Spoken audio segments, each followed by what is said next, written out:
ورحمۃ اللہ وبرکاتہ۔ بسم اللہ الرحمن الرحیم، نحمدہ ونصلی علی رسول الکریم، اما بعد، اعوذ باللہ من الشیطان الرجیم،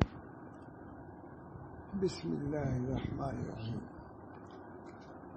الم یعن للذین آمنوا ان تخشع قلوبهم لذکر اللہ وما نزل من الحق ولا يكونوا كالذين اوتوا الكتاب من قبل فطال عليهم الامد فقست قلوبهم وكثير منهم فاسقون اعلموا ان الله يحيي الارض بعد موتها قد بينا لكم الايات لعلكم تعقلون صدق الله العظيم۔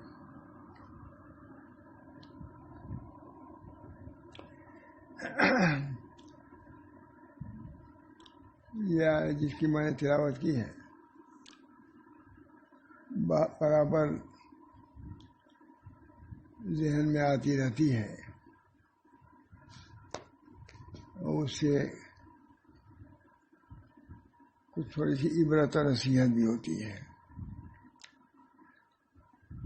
اللہ تعالی اس آیت کے متعلق جو چاہتے ہیں اس پر ہمارا عمل ہو سکے، اس کو ہم حاصل کر سکیں۔ بہت اہم آیت ہے جس کی سرخی صحائف معرفت ہوگی، اس کو لے لینا کہیں ہوگی۔ اس کی سرخی میں حضرت محمد ادریس صاحب قادری سرخی بہت ہی عمدہ قائم فرما رہے ہیں۔ شکوے خداوندی از غفلت اہل اسلام، بالکل ہم لوگ کے مطابق ہمارا جو حالات سے ہم گزر رہے ہیں اس کے بالکل مطابق یہ سرخی بھی ہے، آیت تو ہے ہی ہے اس کے مطابق۔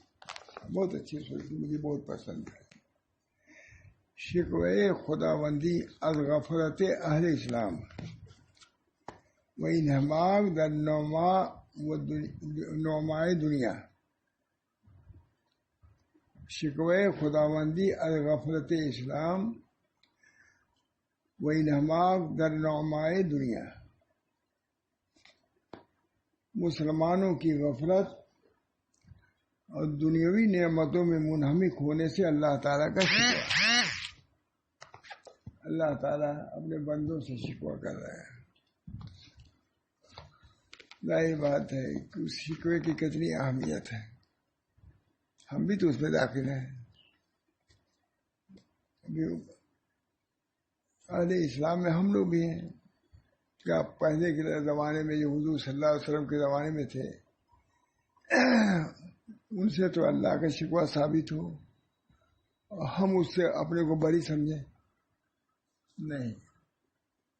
شان نزول تو ایسے ہی ہوا ہے، صحابہ کے زمانے میں صحابہ سے کچھ غفلت ہوئی، لیکن کیا ہم لوگ اس غفلت سے نکل گئے؟ اس غفلت میں تو اور زیادہ ہم شریک ہیں۔ چنانچہ فرماتے ہیں اللہ تعالیٰ، کیا وقت نہیں پہنچا ایمان والوں کو، اچھا ترجمہ ہے مجھے صاحب، کیا وقت نہیں پہنچا ایمان والوں کو کہ گر گڑاویں ان کے دل اللہ کی یاد سے، لفظ گر گڑائے، کیا وقت نہیں پہنچا ایمان والوں کو کہ گر گڑا دیں ان کے دل اللہ کی یاد سے، اور جو اترا سچا دین اور نہ ہو جیسے جن کو کتاب ملی اس سے پہلے۔ عمدہ لفظی ترجمہ، ایسا نہ ہو کہ پہلے جن لوگوں کو کتاب ملی اور انہوں نے کوئی اثر نہیں لیا، یہ غلط بات۔ آپ کو اس سے اثر لینا چاہیے، عبرت اور نصیحت حاصل کرنا چاہیے۔ چنانچہ فرماتے ہیں، کیا ابھی وقت نہیں آیا ہے ایمان والوں کے لیے اس بات کا کہ ان کے دل گڑگڑائیں اللہ کی یاد سے، اور اس کے لیے جو دین حق اترا ہے، اور اس کے لیے جو دین حق اترا ہے یعنی قرآن و احکام دین کی، اس کی اطاعت کے لیے ان کے دل نرم ہو جائے اور خشیت اور تقوی کے آثار ان میں پیدا ہوں۔ اور نہ ہو جائیں ان لوگوں کی طرح جن کو ان سے پہلے کتاب دی گئی، پھر ان پر ایک مدت دراز گزری، وہ دنیاوی لذتوں اور عشرت میں پڑ کر خدا سے غافل ہو گئے، پھر ان کے دل سخت ہو گئے، اس وجہ سے ان کا اس کا احساس بھی نہ رہا۔ یہ غفلت و نافرمانی ان کو کس منزل پر پہنچائے گی؟ چنانچہ وہ باغی و نافرمان ہو گئے۔ زبردست۔ الم یعنی للذین آمنوا ان تخشع قلوبهم لذکر اللہ وما نزل من الحق ولا يكونوا كالذین اوتوا الکتاب من قبل وطال علیہم الامد وقست قلوبهم وکثیر منهم فاسقون۔ اور میں سے بہت سے نافرمان ہیں، تو مسلمانوں کو یہ نہ چاہیے کہ وہ اہل کتاب کی سی روش و عادات اختیار کریں۔ اے مسلمانوں، جان لو بے شک اللہ تعالی زندہ کرتا ہے زمین کو اس کے مردہ ہو جانے کے بعد، جیسا کہ مشاہدہ ہے کہ بنجر زمین پر رحمت کی بارشیں برستی ہیں، بنجر زمین پر رحمت کی بارشیں برستی ہیں اور پھر وہ سرسبز و شاداب ہو جاتی ہیں۔ تو اسی طرح سے اے اہل عرب، تم دور جاہلیت میں ایسے ہی ہو چکے تھے جیسے کہ بے آب و گیا بنجر زمین، مگر اللہ تعالیٰ نے اپنے پیغمبر صلی اللہ علیہ وسلم کو مبعوث فرمایا، بالکل بنجر زمین کی طرح ہو گئے تھے، تمہارے اندر کاش کی صلاحیت ہی ختم ہو گئی تھی، لیکن کیا ہوا؟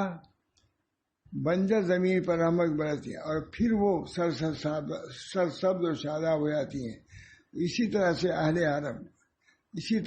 اہل عرب، تم دور جاہلیت میں ایسے ہی ہو چکے تھے جیسے کہ بے آب و گیا بنجر زمین، مگر اللہ نے اپنے پیغمبر صلی اللہ علیہ وسلم کو مبعوث فرمایا، قرآن پاک نازل فرمایا، اور روح و قلب کو شاداب کرنے والی اس بارش نے تمہارے قلوب کی دنیا زندہ تر اور تازہ اور شاداب بنا دی۔ ایسی بارش ہوئی کہ تمہارے قلوب کی دنیا کو زندہ کر دیا، تر و تازہ کر دیا، شاداب کر دیا، اور روح و قلب کو شاداب کرنے والی اس بارش نے تمہارے قلوب کی دنیا زندہ تر و تازہ شاداب بنا دی۔ اب ایسا نہ ہونا چاہیے کہ اس سرسبز و شاداب باغ کو اپنی غفلت اور قلبی قساوت سے پھر ویران و بنجر بنا دو۔ اتنے میں سب کچھ، کتنی بڑی نصیحت ہے مجھ صاحب، یہ ہم سب اس کے مخاطب ہیں۔ آج زمانہ ایسا ہی ہے کہ ہم کو غفلت میں گزارنا نہیں چاہیے۔ جب پہلے لوگوں کو اللہ تعالیٰ نے متنبہ فرمایا ہے، ان کو ابھارا ہے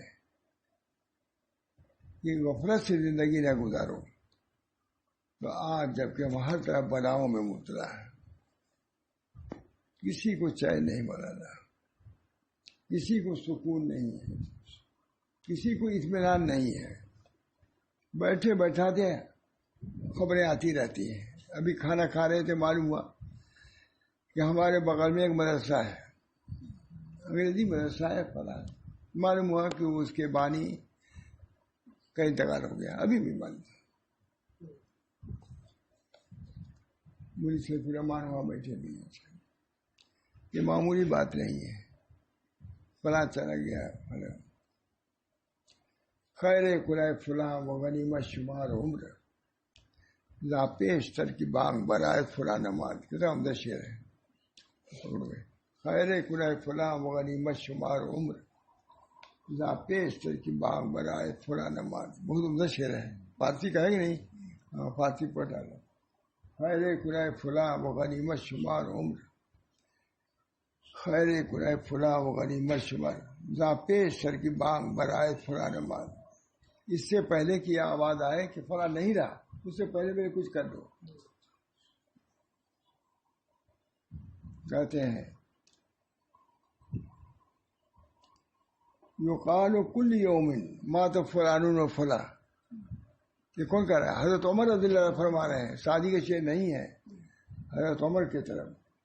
یقال کل یوم مات فلان و فلان، یقال یومن مات عمر.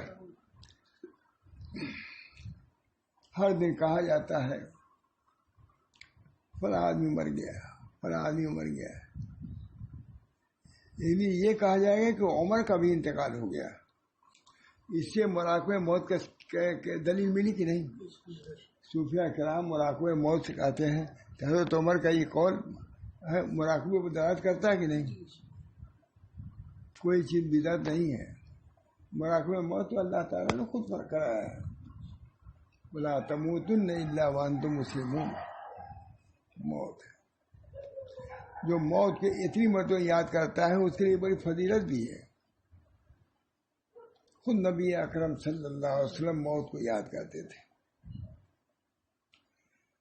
آتا ہے کہ نبی اکرم صلی اللہ علیہ وسلم استنجا خانے سے باہر تشریف لائے.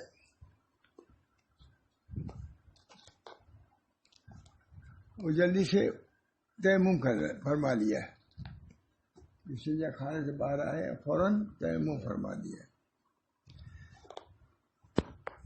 کسی صحابی نے عرض کیا یا رسول اللہ، یا حضرت عمر کو، یا امیر المومنین آپ نے تیمم کیوں کر لیا ہے؟ پانی تو وہاں موجود تھا، چلے جاتے وضو کر لیتے، تیمم کرنے کی کیا ضرورت تھی؟ فرمایا مجھے امید نہیں تھی کہ میں پانی تک پہنچ پاؤں. یا مراقبہ موت ہوا کہ نہیں؟ ایک آدمی مجھ سے طنز کے طور پہ یہ کہا تھا کہ آپ کے مراقبہ اور رغبہ کیا ہے؟ یہ مراقبہ موت ہے کہ نہیں؟ حضرت عمر کی سنت ہوئی. کل نبی صلی اللہ علیہ وسلم استنجا خانے سے باہر نکلے اور فوراً تیمم فرمایا کہ ہو سکتا ہے ہم پانی تک نہ پہنچے، پہلی موت ہو جائے. تو موت ہماری کس پر ہوگی؟ طہارت پر نہیں ہوگی، نجات میں بے وضو پر ہوگی. یہ اتنا ہے تمام. اسی بنا پر میرے دوستوں بزرگوں میں سبھی کو کہتا ہوں کہ ہمیشہ طہارت پر رہنے کا اہتمام کرو. اگر وضو نہ ہو سکے تیمم کر لو. حضرت عمر نے تیمم کیا کہ نہیں؟ حضرت عمر نے تیمم فرما لیا ہے، تیمم کر لو. بعض امراض ایسے ہیں جس کے بارے میں حضرت عائشہ سے پوچھا گیا کہ اس مرض کے بارے میں کیا فرماتے ہیں، اس کا کیا علاج ہے؟ فرمایا دائم الطہارت رہو، طہارت پر قائم رہو. طہارت وضو سے ہو، تیمم سے ہو، رہنا چاہیے. ذکر اللہ میں لگاؤ اور طہارت پر رہو. بندگی وغیرہ کے لیے معلوم ہوا کہ طہارت پر رہنا بہت بڑی چیز ہے. موت سے پہلے طہارت کا بہت اہتمام. ہمارے حضرت وغیرہ بھی بہت زیادہ طہارت کا اہتمام کرتے ہیں. اللہ تعالیٰ ہم سب کو تک. موت بہت بڑی چیز ہے. نبی اکرم صلی اللہ علیہ وسلم جو اخیر میں جو چیز دیے گئے ہیں وہ موت، مابعد موت کی اطلاع. حضرت موسیٰ علیہ السلام یا حضرت ابراہیم علیہ السلام نے آیات اللہ و آلاء اللہ پر بحث کیا ہے. سنیے مجھ سے، فوز الکبیر میں یہ ہے. ان حضرات نے آیات اللہ و آلاء اللہ پر بحث کیا. حضرت موسیٰ علیہ السلام نے کسی پر، کسی پر. لیکن نبی اکرم صلی اللہ علیہ وسلم نے، ابراہیم علیہ السلام نے بھی بحث کیا ہے، شرک اور توحید پر بحث کیا ہے. موسیٰ علیہ السلام نے ان باتوں کو پورا لکھا شاہ صاحب نے. تو سب سے پہلے حضرت ابراہیم علیہ السلام ہوئے، انہوں نے شرک کی بحث مکمل کیا ہے اور توحید کی بحث مکمل کیا ہے. حضرت موسیٰ علیہ السلام نے آلاء اللہ، آیات اللہ کو بیان کیا ہے. مگر ہمارے نبی اکرم صلی اللہ علیہ وسلم نے ان بحثوں کو تو کیا ہی، تکمیل کیا ہے. اور موت بعد موت کو خاص طور سے بیان فرمایا. یہ خصوصیت نبی صلی اللہ علیہ وسلم کی. کسی نبی نے موت کا ایسا ذکر نہیں کیا ہے جتنا نبی اکرم صلی اللہ علیہ وسلم نے ذکر کیا ہے. تو معلوم ہوا کہ خاص سنت نبی اکرم صلی اللہ علیہ وسلم کی کیا تھی؟ سنت کیا تھی؟ موت کا استحضار. بہت بڑی بات ہے موت. ایک بزرگ گئے کسی امیر کے یہاں، تو امیر نے کہا کہ کچھ نصیحت کیجیے. کہا اچھا وہ بتاؤ کس کی قبر ہے؟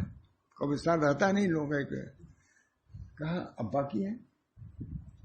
اور کہا کہ وہ کس کی ہے؟ کہا دادا کی ہے. یہ کس کی ہے؟ فلاں کی ہے. کہا یہ نصیحت کے لیے کافی نہیں ہے؟ تمہارے باپ مرے ہمارے سامنے ہے، دادا مرے تمہارے سامنے ان کی قبر ہے. اسی بنا پر لکھا ہے علماء نے ہے کہ مردوں کو ہفتے میں 2 مرتبہ قبرستان کی زیارت کرنی چاہیے، ہے نا. چنانچہ نبی کریم صلی اللہ علیہ وسلم خود زیارت کرتے تھے، تشریف لے آتے تھے. باقی اس بنا پر اس چیز کا اہتمام نہیں ہونا چاہیے. مجھے ان چیزوں کو چھوڑا جائے گا سنت کو، تو یہی سب وبائیں آئیں گی، بلائیں آئیں گی. وبائیں آئیں گی، بلائیں آئیں گی. عام طور سے خرافات میں ہم مبتلا ہیں، واہیات چیزیں مبتلا ہیں، فضولیات میں مبتلا ہیں، اسرافات میں مبتلا ہے. اللہ تعالیٰ جیسے بخیلوں کو ناپسند کرتا ہے، اس سے زیادہ مسرفین کو ناپسند کرتا ہے. لا یحب المسرفین، اسراف کرنے والوں کو. اسراف. اس بنا پر الم یعنی للذین آمنوا، کیا وقت نہیں آیا کہ جو ایمان لائے ان کے قلوب اللہ کے ذکر کے ڈر جائیں. کیا ہوا تھا؟ اس آیت کے نزول کی وجہ لکھی، انہوں نے نہیں لکھی ہے، یہ ہو سکتا کہ لکھی ہو. یہ صحابہ کرام میں کچھ تھوڑی سی توجہ دنیا کی طرف ہو گئی تھی. ان کو توجہ تھوڑی سی تھوڑا سا زیب و زینت کی طرف ہو گئی تھی، کچھ عائش و عشرت کی طرف ہو گئی تھی. فوراً یاد داخل ہوگی. آج حضور کے زمانے میں علم، بھائی ہم لوگ تو تھے نہیں اس وقت، صحابہ تھے. صحابہ خطاب ہے. علم یعنی للذین آمنوا، وہ کون تھے؟ صحابہ تھے. صحابہ کی جو فتوحات کچھ زیادہ ہوئی ہیں تو کچھ تھوڑا سی وسعت آ گئی، ذہن میں بھی کچھ وسعت آئی، بود باش میں وسعت آئی، رہن سہن میں وسعت آئی، زیب و زینت کو کچھ اختیار کر لیا. فوراً آیت نازل ہو گئی. علم یعنی للذین آمنوا ان تخشع. یہ آیت کافی ہے ہم لوگوں کے لیے، عبرت اور نصیحت کے لیے آیت نازل. علم یعنی للذین آمنوا ان تخشع قلوبهم ذکر اللہ. کیا وقت نہیں پہنچا؟ ان لوگ جو ایمان لائے صحابہ ہیں، صحابہ کو خطاب ہو رہا ہے، کیونکہ قلوب گر گرائیں اللہ کے ذکر کے سامنے، اللہ کی یاد، اور جو اللہ کے نازل ہوئے، کیا اس سے ان کے دل متاثر نہیں ہوئے؟ تھوڑی سی وسعت پر یہ آیت نازل ہوئی. بہرحال اللہ تعالیٰ نے رسول اللہ صلی اللہ علیہ وسلم کو موت کی یاد کا حکم دیا ہے. موت کی یاد، مراقبہ موت کا حکم دیا ہے. خیر کر میں نے پڑھا، خیر کنائے کناؤ، خیر کنائے فلاں، خیر کنائے فلاں، خیر کنائے فلاں. بہرحال ان کے دل، ابھی تو پڑھا ہے کئی بار. تو کہتے ہیں اما نظر ولا یکون، کیا ابھی وقت نہیں آیا ہے ایمان والوں کے لیے اس بات کا کہ ان کے دل گرائے اللہ کی یاد سے، اور اس کے لیے دین حق اترا ہے. یہ قرآن اور احکام دین کو اس کے اطاعت کے لیے ان کے دل نرما جائے. اس بنا پر میں پڑھ رہا ہوں صاحب کہ آج ہم لوگ کے لیے وقت، یہ آج بہت ہی مناسب ہے. اتنے حالات ہیں کہ کسی وقت چین نہیں کسی کو، ہر آدمی پریشان ہے. جب بھی اللہ کی طرف توجہ نہ ہوتی، یہ تعجب کی بات ہے. ہم لوگ کا دل اللہ کی طرف متوجہ ہونا چاہیے، دعا کرنا چاہیے. ترفع، تکبر، ان باتوں سے بچنا چاہیے. ہمارے اندر تواضع ہونا چاہیے، ان کے ساتھ آنا چاہیے. اللہ ہم سب کو اس کی توفیق مرحمت فرمائے. صحابہ کرام ڈر جاتے تھے. صحابہ کرام خود نبی اکرم صلی اللہ علیہ وسلم ڈرتے ہی رہتے تھے. بادل دیتے تھے، ڈر جاتے تھے، ہو سکتا ہے قیامت نہ آ جائے. صحابہ کرام ڈرتے رہتے تھے، اولیاء اعظام ڈرتے رہتے تھے، ہو سکتا ہے موت نہ آ رہی. ہم نے خود سنا، ماشاء رسول اللہ صاحب فرماتے تھے کہ ایک بزرگ کیا گھڑی آئی،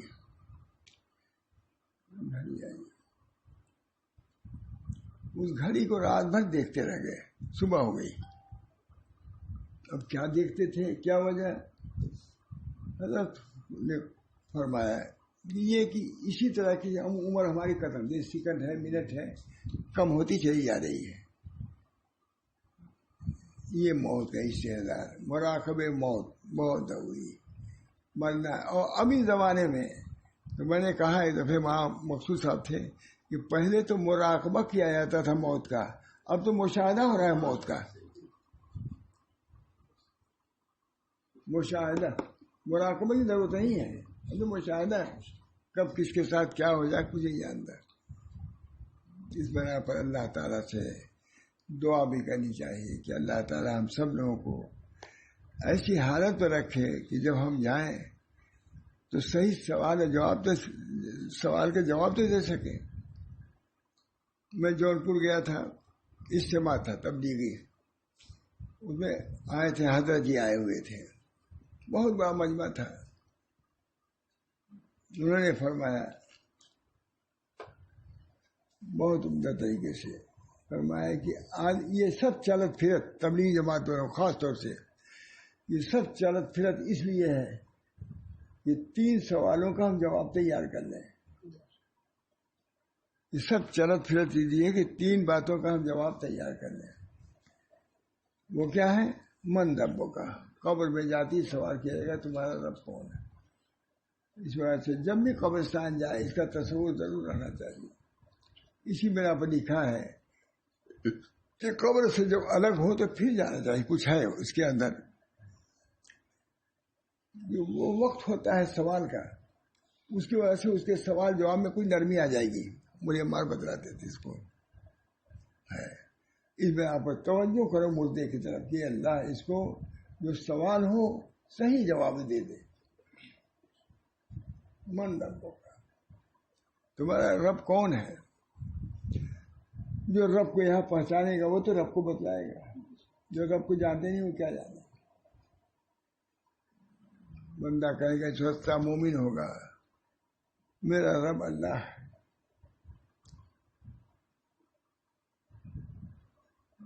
پھر سوال کیا ہوگا ماں دین ہوگا، تمہارا دین کون ہے؟ اب دین کو یہاں سمجھا جائے گا تب تو بتلائے گا. جو سمجھے وہ کہے گا ہمارا دین کیا ہے؟ اسلام ہے. پھر تیسرا سوال ہوگا من ھذا الرجل، نبی اکرم صلی اللہ علیہ وسلم کی صورت لائی جائے گی. کہے گا یہ رجل کون ہے، یہ شخص کون ہے؟ اب جو حضور کو پہچانتا ہوگا، حضور کی سنت پر عمل کرتا ہوگا، وہ یہ بتلائے گا یہ ہمارے رسول صلی اللہ علیہ وسلم ہے، یہ ہمارے پیغمبر ہیں، یہ نبی ہے. اور جو جانتا ہی نہیں ہائے ہائے کرے گا، صرف کچھ نہیں کر سکتا. اس وجہ سے سب سے کڑی منزل، پہلی اور کڑی منزل یہی ہے. جو حضرت عثمان رضی اللہ تعالیٰ کا واقعہ میں نے خود سنا. حضرت سے قدیم مرتبہ جب قبرستان جاتے تھے تو بہت روتے تھے، بہت روتے تھے. کسی نے کہا کہ حضرت اب دوزخ کا ذکر ہوتا ہے اس کا، تو اس وقت اتنا نہیں روتے آپ، یہ قبرستان میں آگے کیوں اتنا روتے ہیں؟ یہ مٹی جاتے رہے ہوں گے. کہا بھائی یہ آخرت کی پہلی منزل ہے، جو یہاں پار ہو گیا آخر سے پار ہوتا چلا جائے گا. عقید سارا ہمارے حضرت کا طہارت کا ہے. اس میں ایک حدیث ہے، کتاب دار سے ڈھونڈ لینا، میں دینے میں ڈھونڈ مانگ رہے کہ سب سے پہلے قبر میں جو سوال ہوگا طہارت کے بارے میں ہوگا. آخرت میں قیامت میں سب سے بڑا سوال تو نماز کے بارے میں ہوگا، لیکن طہارت کا سوال ہوگا کس میں؟ قبر میں سب سے پہلے. جہاں چاہے حدیثوں میں آتا ہے کہ نبی اکرم صلی اللہ علیہ وسلم 2 قبروں سے گزرے اور دونوں پر عذاب ہو رہا تھا. کہ نہیں؟ ترمذی وغیرہ میں روایت یہ ہے. دونوں سے سوال، دونوں کو عذاب ہو رہا تھا. فرمایا کہ دونوں قبر والوں پر عذاب ہو رہا ہے، لیکن کسی بڑی بات پر نہیں، چھوٹی بات ہے. ایک وہ یہ جو طہارت کا اہتمام نہیں کرتا تھا، طہارت کے بارے میں گڑبڑی کرتا تھا، اور یہ کہ چول خوئی وغیرہ کرتا، یہی نا دونوں. یہ بڑی بات نہیں تھی، چھوٹی بات پر گریب قبرستان ہو گیا. بولتا ہم لوگ تو اب یہی پڑھتے پڑھاتے ہیں نا، جب ہم لوگ کی ان چیزوں کا استعداد نہیں ہوگا تو پھر کس کو ہوگا؟ میں یہ کہتا ہوں، میں اپنے کو کہتا ہوں. دن رات ترمذی پڑھا رہے ہیں، بخاری شریف پڑھا رہے ہیں. ترمذی میں یہی سب تو حدیثیں بہت ہیں ترمذی میں. اس بنا پر اللہ تعالی ہم سب لوگوں کو صحیح دین سمجھا دے، صحیح دین پر چلا دے. تب ہم آپ سمجھتے ہیں کہ ہم سب کچھ ہیں، کچھ بھی نہیں ہوں بھائی. تم تو اپنے قبر کے عذاب سے بچنے کی بھی تدبیر نہیں کر سکے، ترکیب نہیں کرتے. جہنم تو چھوڑو. اس بنا پر اللہ تعالیٰ سے ڈرتے ہی رہنا چاہیے. اب ایسے حالات میں کیا یہ نہیں پڑھی جا سکتی کہ اب بھی نہیں ڈرو گے؟ کہا تھا کہ نہیں. حضور صلی اللہ علیہ وسلم میں تو معمولی تھوڑا سا تغیر ہوا تھا صحابہ میں، تو یہ پڑھا. ہم لوگوں میں تو تغیر ہے. نہ عقائد ٹھیک ہیں، نہ اخلاق ٹھیک ہیں، نہ معاملات ٹھیک ہیں. غفلت در غفلت. تو یہ آیت پڑھنے کا مزاق ہے ہی نہیں ہم لوگ اس وقت. کسی بہت مشہور ہے، کوئی آیا کہا کہ بھائی اب تو ایسا ہوتا ہے کہ حضور کے دین میں سے کچھ رہ ہی نہیں گیا سوائے نماز کے. کسی دوسرے نے کہا کہ اگر وہ اب آتے تو کہتے کہ اب نماز بھی نہیں رہے. ہے نا، بہت مشہور یہ چیز ہے. اس بنا پر ان چیزوں کا اہتمام، جب صحابہ کرام کو تھوڑی سی وسعت انہوں نے اختیار کیا تھا، تھوڑی سی، یہ آیت نازل ہوئی تو ہم لوگ ہیں تو وسعت ہی وسعت ہے. یہ آیت مصداق ہم لوگ ہیں کہ نہیں؟ اپنے اوپر بھی غور کرنا چاہیے، خود اپنے اندر بھی. الم یعنی للذین آمنوا ان تخشع قلوبهم لذکر اللہ وما نزل من الحق ولا یکونوا کالذین اوتوا الکتاب. اور ان لوگوں میں سے مت ہو، خود فرما رہے اللہ تعالیٰ کہ ان لوگوں میں سے اور نہ ہو جائے ان لوگوں کی طرح جن کو ان سے پہلے کتاب دی گئی. ان طرح نہ ہونا. پھر ان پر ایک مدت دراز گزری کہ وہ دنیاوی لذتوں عیش و عشرت میں پڑھ کر خدا سے غافل ہو گئے. ٹھیک بیان کر رہا ہوں.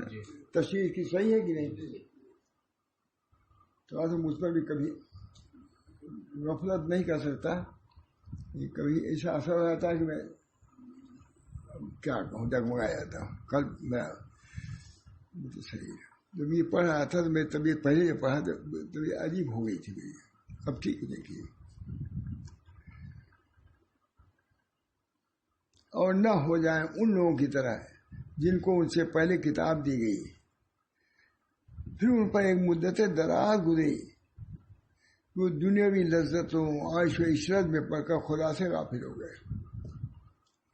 مجھے یاد آتا ہے کہ میں کہیں گیا تھا باہر ملکوں میں، کوئی بات آئی، کہا کہ مولانا آپ لوگ کیا سمجھتے ہیں، فلاں آپ کے دفتروں میں آپ کے باپ دادا سب کا نام لکھا ہوا ہے، کس خاندان کے ہیں، کہاں رہتے ہیں، کہاں کرتے. وہی گجرات کی بات تھی، جہاں آپ رہتے وہیں کی بات تھی. وہیں کی کسی موقع پہ وہ گلی گلی سے وہ واقف ہے. وہاں اگر آپ کے یہاں پہنچنا ہے سسرال میں تو ان گلیوں سے وہ واقف پہنچ گیا نقشہ لے کر کے. وہیں کی بات ہے کوئی، لیکن باہر ہم سے کسی بتایا کہیں. میں یہ کہتا ہوں کہ جب یہاں کی پولیس اتنا خبر رکھتی ہے ہماری، تو اللہ تعالیٰ خبر نہیں ہماری کیا ہم کر رہے ہیں. وہ منظور کہتے ہیں واما من ثقلت موازینہ فہو فی عیشۃ راضیہ واما من خفت موازینہ فأمہ ہاویہ وما ادراک ما ہی نار حامیہ. اللہ تعالیٰ کے سب ہے. اذا زلزلت الارض زلزالها واخرجت الارض اثقالها وقال الانسان ما لها يومئذ تحدث اخبارها. ومن يعمل مثقال ذرة خيرا يره ومن يعمل مثقال ذرة شرا يره. ہمارے امام ابو حنیفہ صاحب پر اتنا اثر ہوا کہ ایسا کوئی نماز نہیں یہ سورہ پڑھی بغیر ہمارے حضرت کے کہ امام صاحب تو پڑھ کے چلے گئے اپنے حجرے میں. یہ ماں شاہ رسول اللہ کا خاص انداز ہے. امام صاحب نے پڑھ کے چلے، وہ پڑھ کے چلے گئے حجرے میں، لیکن ہمارے حضرت امام ابو حنیفہ رہ گئے مسجد ہی میں، اور اپنی داڑھی پکڑ لیا ہے. اس بغائی کو نقل کیا ماں عبداللہ فرنگی مالی نے الفوائد البہیہ میں نکل گیا. داڑھی پکڑ لیا اور رونے لگے. کہا اے وہ ذات جو ذرہ برابر بدی کا بدلہ بدی سے دے گی، اور ذرہ برابر نیکی کا بدلہ نیکی سے۔ اس عبد نعمان کو آگ سے نیران سے بچا لیے، عبد نعمان کو نیران سے بچا، آگ سے بچا دیجیے۔ عشاء بعد سے یہ کہتے رہے، فجر کے اذان ہو گئی۔ ہمارے حضرت فرماتے تھے کہ دیکھو ہم لوگ امام ابو حنیفہ کے مقلد ہیں، ان کے اقوال کے مقلد ہیں، ان کے احوال کو بھی تو مقلد بنو، یہ فرماتے تھے۔ ان کے یہاں کے لیے یہ سب ہے، یہ سب کیا نہیں، ہمارے ائمہ نے بھی کیا، ائمہ نے بھی کیا۔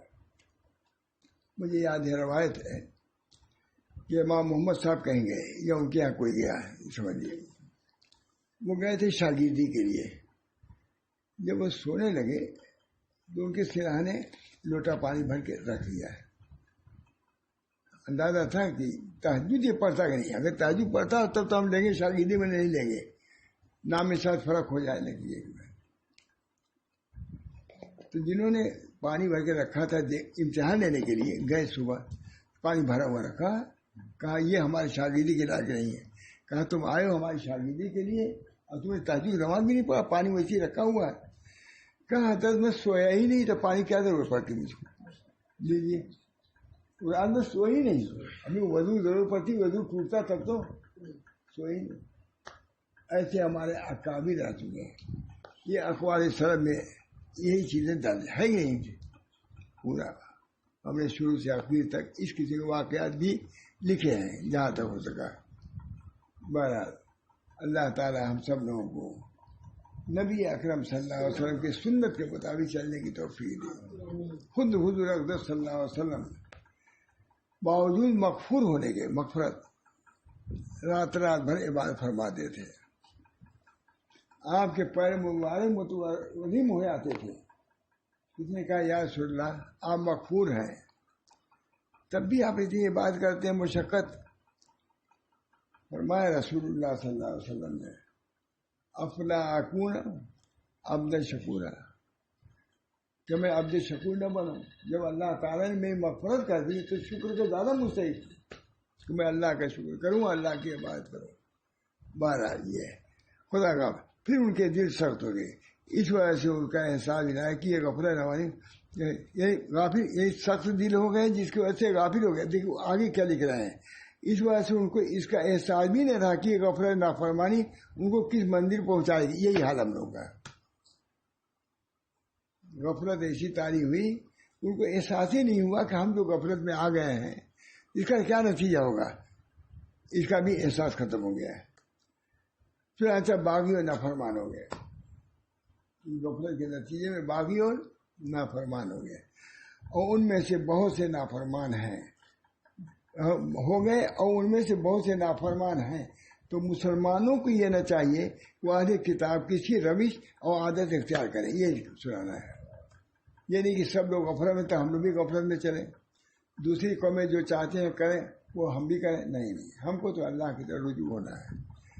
دل ہی دل میں رجوع ہو، ضروری نہیں کہ آپ ایک دم مسجدی میں رہیں، لیکن دل میں یہ خیال رہنا چاہیے کہ ہم لوگ گناہ گار ہیں۔ اللہ تعالی ہم سب لوگوں کو اپنے فضل و کرم سے اس ظاہری مصیبتوں سے بچائیں اور آخرت کی مصیبتوں سے محفوظ رکھیں۔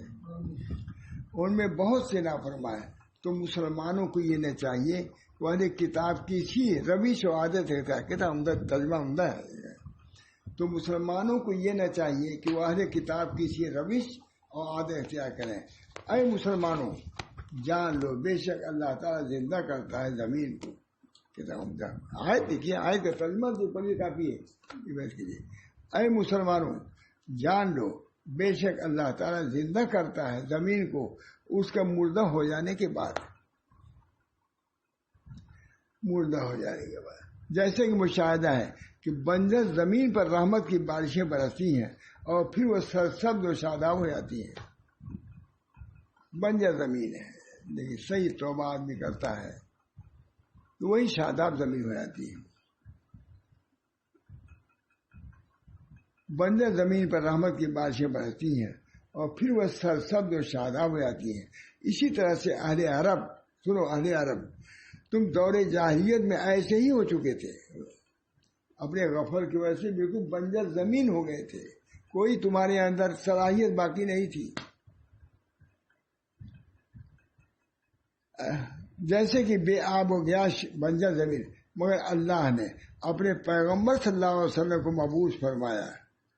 وما ارسلناک الا رحمۃ للعالمین، وما ارسلناک الا رحمۃ للعالمین، ہم نے تمہارے پاس رحمت للعالمین کو بھیجا. اخلاق کے زمین بنجر ہو چکی تھی، کوئی صلاحیت نہیں تھی، مگر رحمت للعالمین کو بھیج کر پھر ان کو شاداب کر دیا.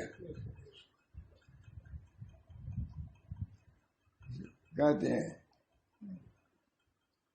یعنی آئے رحمت للعالمین کا شعر ہے، یعنی آئے رحمت للعالمین کا آنا کیا ہے؟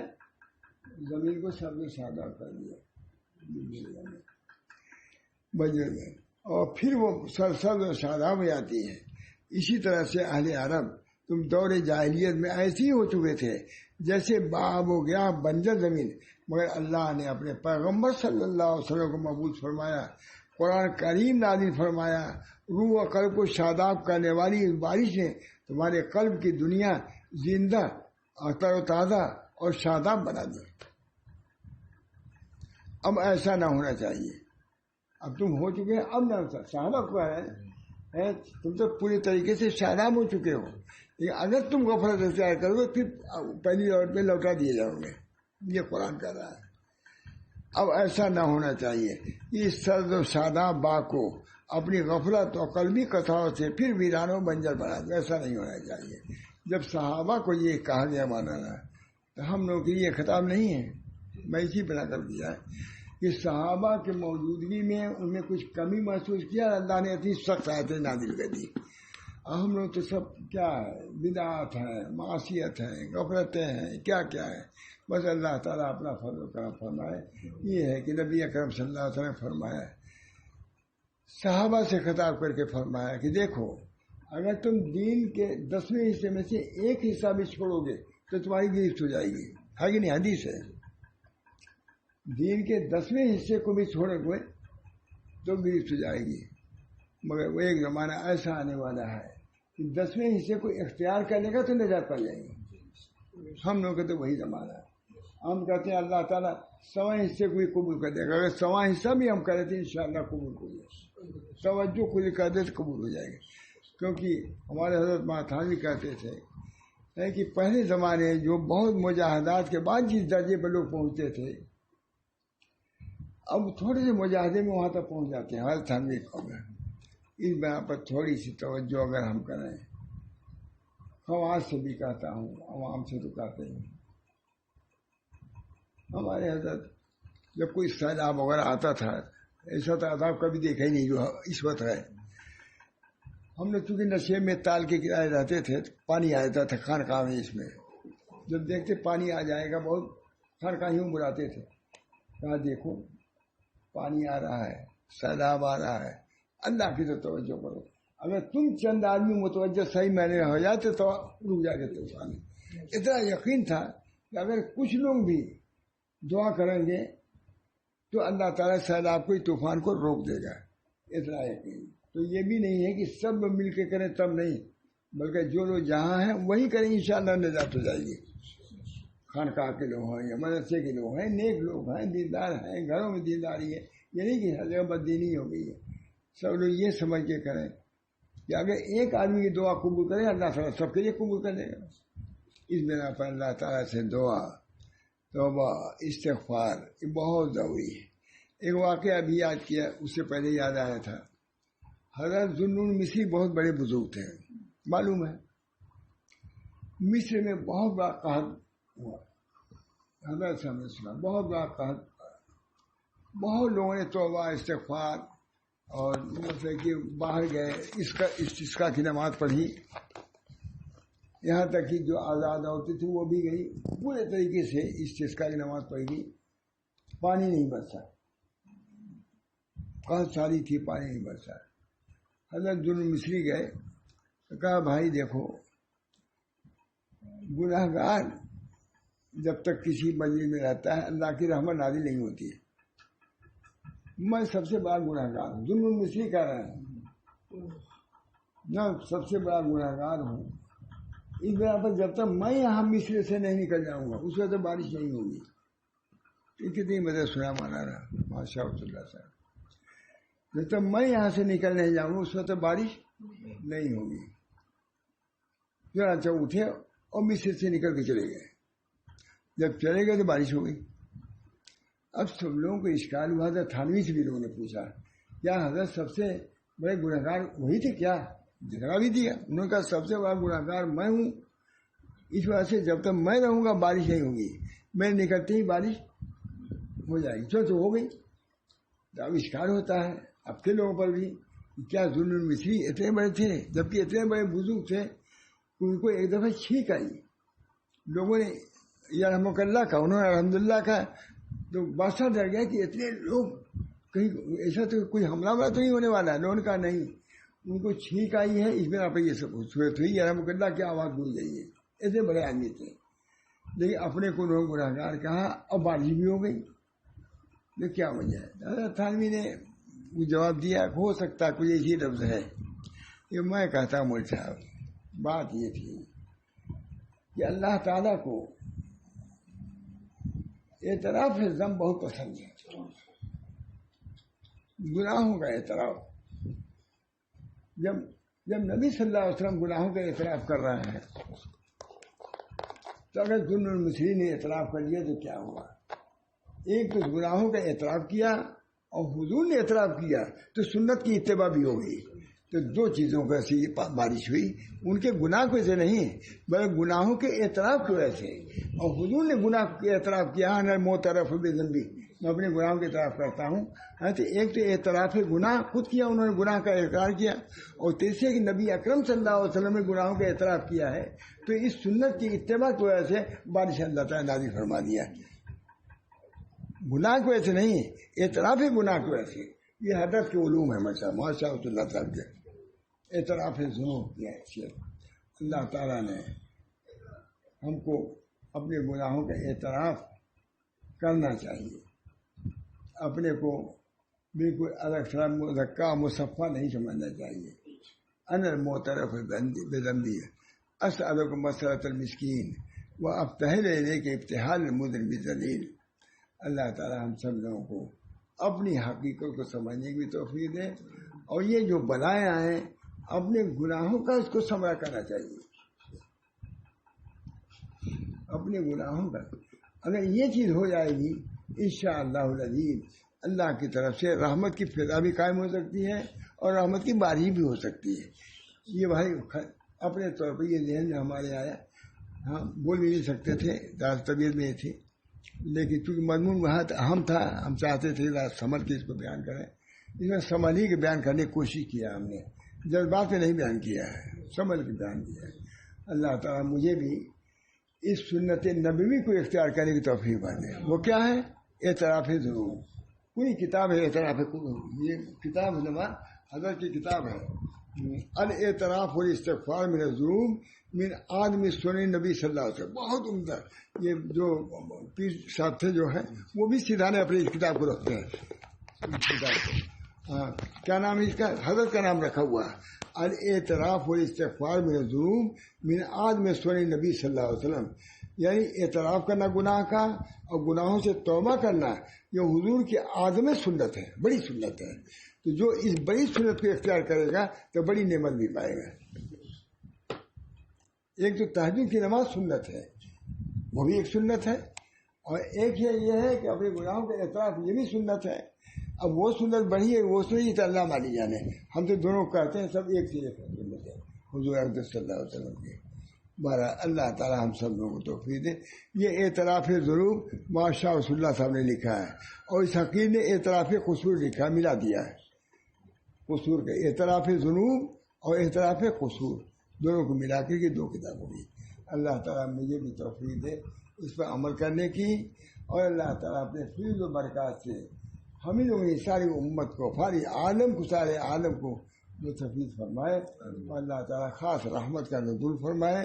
اور یہ بیماریاں جو چلی ہیں اپنے فضل و کرم سے اس کو دور فرمائے، اس وبائی شکل کو دور فرمائے. اللہ تعالیٰ صحیح معنوں میں ہم کو توبہ استغفار کی بھی توفیق برابر فرمائے. درود شریف پڑھیے. اللہم صلی علی سیدنا نبی صلی اللہ علیہ وسلم. اللہم صلی علی سیدنا نبی صلی اللہ علیہ وسلم. اللہم صلی علی سیدنا نبی وعلی آلہ وصحبہ وسلم. اللہ تعالیٰ ہم تمہارے گناہوں کو معاف فرمائیے، اور اللہ تعالیٰ ہماری خطاؤں کو معاف فرمائیے، کوتاہیوں کو معاف فرمائیے، اپنے خاص رحم و کرم کا معاملہ فرمائیے. یہ بیماریاں ایسی ہیں جو کوئی بھی اس سے مطمئن نہیں ہے. اللہ تعالیٰ اس اطمینان کو عطا فرمائے، اور اپنی یاد کی، اپنے توبہ استغفار کی ہم سب کو توفیق رحمت فرمائے. ہمارے بعض لوگ انتقال ہوا ہے، ان کے ماموں کی، ان کے لیے دعا کی اللہ ان کی مغفرت فرمائے. خود ان کے ماموں کی اور سبھی لوگوں کی مغفرت کے لیے دعا کیجیے کہ بہت سی وفات جن لوگوں کی ہو گئی ہے، جتنے لوگ ہوئی، اللہ سب کی مغفرت فرمائے. اور جو زندہ اللہ بیماریوں سے محفوظ فرمائے. جو بیمار ہیں اللہ ان کو شفائے کاملہ عطا فرمائے. ہمارے محمود جو بھتیجے ہیں وہ بھی بیمار ہیں، سختی بیمار ہیں، اللہ تعالیٰ ان کو بھی شفائے کامل عطا فرمائے. اللہ تعالیٰ ہر قسم کی عافیت عطا فرمائے. ربنا تقبل منا انک انت السمیع العلیم برحمتک یا ارحم الراحمین، برحمت سیدنا نبی کریم صلی اللہ تعالیٰ علیہ وسلم.